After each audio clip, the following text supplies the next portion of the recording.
ဘောလုံးသမိုင်းကိုပြောင်းလဲပစ်ခဲ့တဲ့ comeback ၅ ပွဲမိနစ်90ဆိုတာတကယ်တော့အချိန်တိုလေးပါဒါပေမဲ့အဲ့ဒီမိနစ်90အတွင်းမှာပဲဘောလုံးသမိုင်းကိုပြောင်းလဲပစ်ခဲ့တဲ့ပွဲတွေရှိခဲ့ပါတယ်တချို့ရလဒ်တွေကဒီနေ့အထိလူတွေမယုံနိုင်သေးပါဘူးဒီနေ့တော့ကမ္ဘာတဝန်းကပရိသတ်တွေကိုပါဇက်အဟောင်းသားဖြစ်စေခဲ့တဲ့ဘောလုံးပွဲ၅ပွဲကိုပြောပြပေးမှာဖြစ်ပါတယ်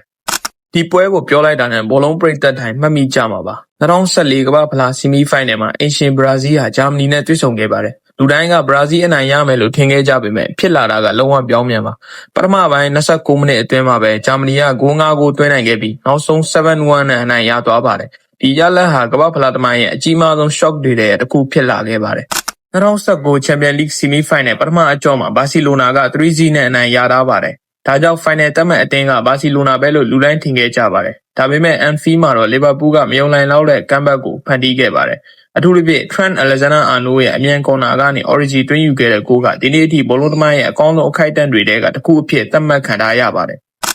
1999 Champions League Final မှာမိနစ်90အထိ United ကရှုံးနေခဲ့ပါတယ်ဖလားကဘိုင်ယန်လက်ထဲရောက်နေပြီလို့လူတိုင်းထင်နေတဲ့အချိန်မှာ Teddy Sheringham နဲ့ Ole Gunnar Solskjaer တို့ကအကိုးစရိုက်သွင်းယူခဲ့ပါတယ်မိနစ်ပိုင်းအတွင်းမှာပဲရှုံးပွဲကနေချန်ပီယံဖြစ်သွားတဲ့အဲဒီပွဲဟာ Football Miracle လို့တော့ခေါ်ကြပါတယ်